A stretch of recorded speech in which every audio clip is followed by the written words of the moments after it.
Welcome back to another episode of Real with Ryan. In this week's episode, we're gonna be doing cooking again. And it's gonna be another week where I show you how me and Emily cook and prepare food throughout our week and how we involve cooking into our lives in a way that sustains us, is not too expensive, and is really healthy and tasty. So everything starts at the beginning of the week when we're running out of food. So let me just show you our fridge.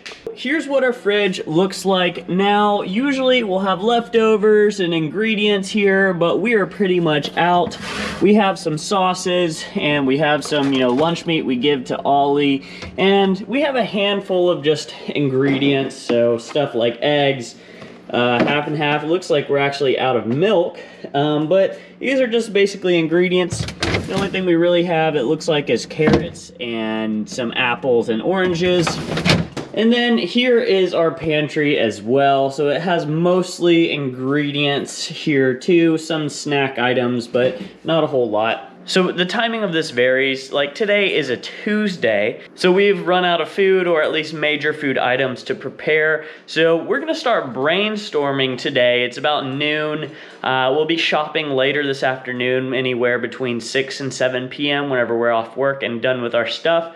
But, now we're in the brainstorming stage, and this is where we're kind of going through our pantry, going through our fridge, writing down what do we need to get from the grocery store tonight, and then we'll also brainstorm what do we want as our major meals for the week. And typically, we try to pick 3 major meals that are mostly well-rounded and that we'll be eating. So we use this whiteboard to brainstorm our meals, and that's what we're gonna be doing. So we have no idea what we want to cook this week, and today we're going to be thinking of that. We've spent the day brainstorming what we want to eat, both tonight and for the rest of the week. And, the main way we do this is through our little board. So we have a handful of, items. Some are dishes, some are single items that we want to eat. So, Emily's first suggestion is molten lava cakes. But then we have a quiche, fish tacos, chicken drumsticks, roast veggies, and pupusas.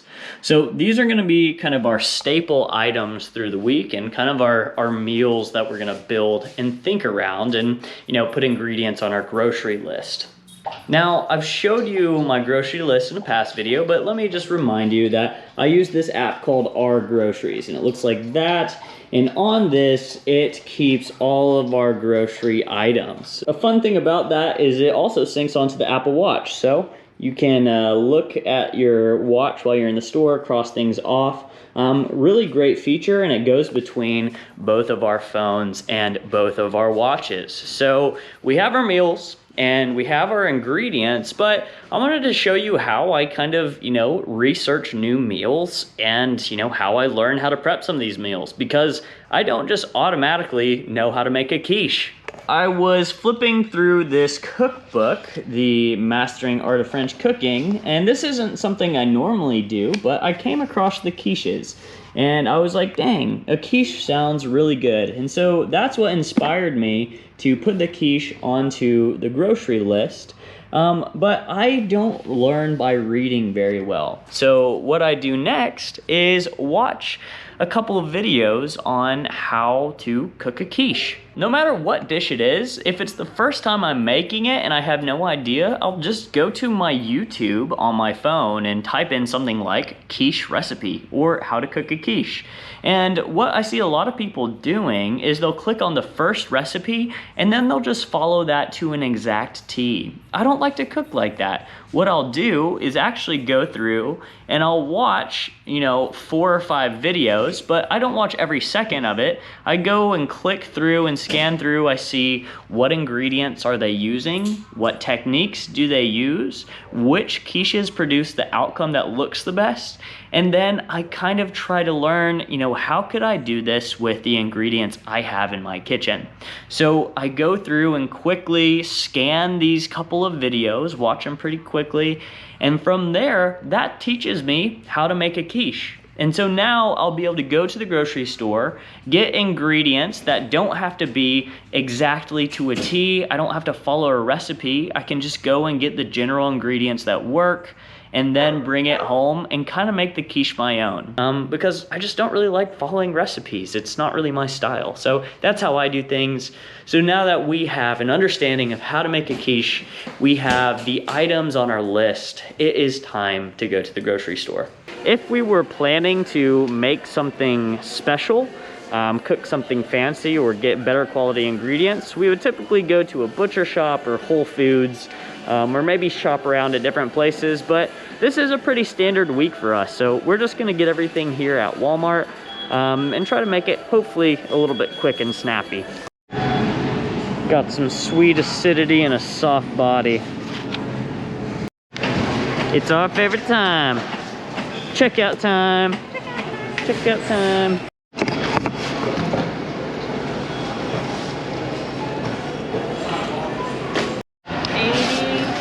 So we got all of our groceries bagged up.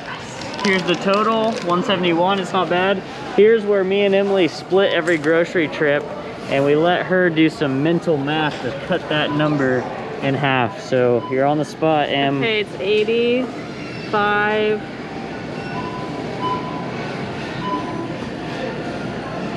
44. It's close, 85.67. Damn it. God, it's never what I think it is. She gets pretty close, but I love some mental math. All right, so we're back from the store, and here is all of our groceries. We'll start over. Here's just some stuff for around the house. And then, you know, here's all the groceries that we got. So for around $171 at Walmart, this should cover us for most of the week. I eat these little protein bars for snacks, and, you know, we got some treats like ice cream to have on deck. Coffee, I'm gonna make some banana bread or molten lava cakes. And then we got, you know, some of our staples, buttermilk. And we got a decent amount of veggies this week, so happy to see this amount of veggies we're gonna be cooking up. And then some more just dairy, cheeses, bananas, some bread, so we eat bagels for breakfast, and you know, bread is something we just keep on hand. And then we have, here's our meat. Under here is some tilapia for fish tacos that we're missing, but here's some meat, some salmon, chicken drumsticks, and bacon. Not a ton of meat, but definitely get meat. And then we got just some other various items that we'll be cooking with. So this is everything that we have gotten. This is about a week's worth of groceries for us. Unfortunately, it's a little bit late and we're really hungry right now. So we actually don't have the motivation to cook anything, even though we just got it. So this is why we keep pizza on deck. We call these our emergency pizzas. And every once in a while we'll eat a pizza. We usually keep just one in our freezer at any given time. For times like this, the time slips away from us. We just don't quite have the motivation to cook, so we'll keep a pizza. And you know, we'll probably complement it by eating like some pizza and then eating like an apple or a banana or some other, you know, healthier snack. But sometimes you just gotta have a pizza. Okay, so it is lunchtime and I work from home at my job, and usually I'm pretty busy and don't have a lot of time to cook during lunch. So I'll fix leftovers or just kind of have some snacks. But I have a decent amount of time on my lunch break, which I'm thankful for today. And so I'm gonna go ahead and cook that quiche up. So starting with the bacon, cooking some of it in a pan that I'll snack on, but most of it's actually going in the oven there. So we're gonna just do a bacon egg quiche, and hopefully it'll be pretty good. So I wanted to show you an example of, you know, how I cook. And, you know, specifically I was saying I watched a bunch of videos on how to make quiches and am combining recipes. So what I'm doing is, you know, I knew I wanted bacon in my quiche. I was feeling a little lazy, so went ahead and got a pre-made pie crust, which recipes definitely don't have, but figured I could do the pre-made pie crust, that'd be easier, and I wanted bacon, so I cooked bacon and put it on there. And then, you know, I did watch a recipe for how to make the quiche base, and that's like the only thing I've followed to the T. So I'm gonna put my own cheeses in there, gonna put that layer of bacon, my own seasonings, and then combine it and cook it. So, you know, even though I have watched recipes to learn how to make the quiche, I'm not following a recipe to the T. I'm making it my own with the ingredients that I have to a palate and taste that works for me. I mean, come on, look at this guy. What a thick boy. That is a good looking quiche. Hopefully the inside's good, but it's got a nice crust. It's like a little bit soft, but not like runny, I don't think. We'll have to let it cool and then cut into it, but man, that looks tasty. Yum. Here we go. I accidentally cut off, well, I just cut off the front bite of that, but there's a cross section, and this quiche, let me tell you, this is automatically added to the list of things to eat because it is damn good. So it's another late night. It's been a late night every night this week, and we're not gonna be able to cook a ton. And as you might be able to tell, we got a lot of stuff going on here. Whole house is in chaos. Everything's everywhere. It shouldn't be. We got the carpets cleaned up and stains removed, so that's really cool. But it's another late night. I'm coding till 8:30. So I'm not going to be able to cook a full meal, but, you know, on another time where, you know, it's a late night, we don't have much time, much energy, you know, I went ahead and prepped the veggies while I was in class, and so we'll be doing some roast vegetables. And then we got these frozen dumplings from an Asian market several weeks ago. So we don't eat much frozen food, but I mean, I guess this week we've already had a pizza and are gonna have frozen dumplings. So that's more than we normally eat, but you know, sometimes you just don't have as much time and energy. So we're gonna cook those tonight. Luckily, the next few days is the weekend, and we're gonna be able to cook up the fish tacos and other more, I don't know, healthy and intensive meals. So that's tonight. Woohoo.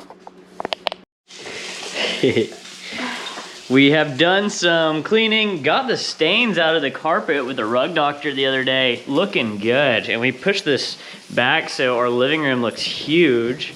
And it's Friday night, so have some more time, and we're cooking up some fish tacos. I made like a mango salsa slash slaw. The mangoes weren't in season, so I had to add a lot of stuff to this, like salt, pepper, different types of peppers, olive oils. Had to add a bunch of stuff to make that tasty. And then we got blackened fish. I'm on the last one. And then a little just sauce I made kind of out of ranch and hot sauce and stuff. So I'm gonna assemble these, make the fish tacos, and this is gonna be dinner, and I'm excited.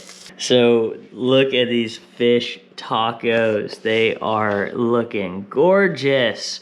Oh my gosh, the slaw, the fish, and everything. The lighting's not the best here, but I mean, these just look so good. I bet they're gonna taste good too. Saturday, just finished a workout, got my protein shake, and this is where the magical leftovers come in. We have all of the ingredients still for fish tacos, so all we need to do is heat up the fish, slap some tortillas on a hot pan, and we got like fresh-ass fish tacos again. Saturday evening, afternoon, we have some of the fish taco salad left. But we're starting to run out of fish, so we don't have enough to make fish tacos again. So at this point in kind of our leftover stage, what I'll try to do is usually transform a meal. So in this case, I'm just gonna keep the fish, keep the salad, and cook some sweet potatoes. And chop up the sweet potatoes, and whenever we chop up the sweet potatoes, we'll either be able to eat a little bit of fish with a big salad and potatoes, or, you know, mix it all together and make some sort of sweet potato fish salad kind of thing. And so, you know, adding another ingredient, especially something like sweet potatoes, is a great way to spice up some leftovers and make some leftovers go a little bit further. So I'm just making these sweet potatoes relatively plain. What I do is just wash sweet potatoes, set the oven for 400, and then I flavor olive oil, and then put olive oil. I brush olive oil over the top. And this olive oil, it just happens to be, I was feeling a little bit sweeter in this case, so I put olive oil, salt, a little bit of cinnamon, and a little bit of sugar, and just kind of brush it over these potatoes. Most of the times when I do this, I'll do olive oil, salt, pepper, and garlic powder, and then there'll be a little bit more on the savory side if I'm eating something like meat. But kind of want these to be a little bit sweeter for the salad and fish. So just brushing this oil over and gonna pop them in, and that's gonna be it. We don't always make desserts or anything, but this week we're feeling particularly sweet. So Emily made 2 little chocolate molten lava cakes, and we're gonna cook some strawberry sauce, and probably have those for dessert. Saturday night, we're probably just gonna stay in and have some dessert, take it easy.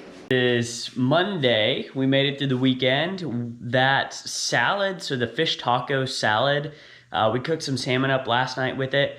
And I've just been eating that and sweet potatoes, and that got us all the way through the weekend. Didn't have to go out, order food, cook anything frozen. It was all, good. And I even had sweet potatoes in that salad for lunch.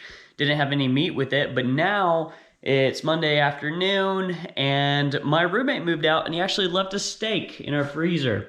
So I de-thawed a steak and just cooked up a steak. So I'm gonna probably snack on this. I'm not gonna eat the whole thing, but cooked up a steak that was in the freezer. I don't normally get or eat steak, but he left it there as a parting gift, so I'm gonna treat myself this time. Hi, it's me. Okay, anyway, Ryan's in class, so I'm making asparagus. Been cooking for a little bit, so I need to check and see if it's ready. And then I just put in some brownies, and I'm watching Jesus Camp. Just crazy stuff. But yeah, we'll see. I might make some other things while I'm here. It's been about a week since we went and got groceries. In fact, it's Tuesday, so it has been a week since we got groceries. And luckily I work from home, so I have some time around lunch to cook food. And we're still eating some of this leftover cabbage from the other night, and then finally cooked up the asparagus. But I don't have any meat or anything or any protein, so luckily I can cook up some eggs. And so this is my lunch. Sometimes on lunch I'll just take the leftovers from the night before. If it's a complete meal, I'll just eat that. But if I need to add something, maybe some carbs, maybe some proteins, I'll add that accordingly. It's Tuesday night. And we're cooking the last of our meals. We've made some big old sweet potatoes, making some pupusas, and I baked the chicken, and it is smelling and looking so good. I don't know if it can come through on the camera, but looks delicious. And then we're also making the pupusas, so here's some pupusas. We're going to probably have this meal tonight, probably tomorrow for lunch, probably tomorrow night for dinner, and then we're probably gonna have to start getting creative and either scramble for Thursday's meals, or go and get groceries again. That's about it for that grocery trip, that round of food. Like I said, it's gonna last us about a week and a half. And then we're gonna, rinse and repeat. Make a list, go to the store, get a bunch of ingredients, try to do as much cooking as we can, utilizing our leftovers, trying to stay moderately healthy, but not just being a health freak, essentially. But that's how we cook, and so it works really well for us. We get to eat tasty food, save some money, be relatively healthy, and it doesn't take a whole lot of time either. So really fun. That's our system. I'm gonna make more videos like this to come. Let me know what your favorite meal was, or if there's any other type of food video you'd like to see from me, anything you'd like to learn from our process. But thank you, as always, for watching, sticking along. I appreciate all the likes, comments, and subscribes. And as always, thank you for keeping it real with Ryan.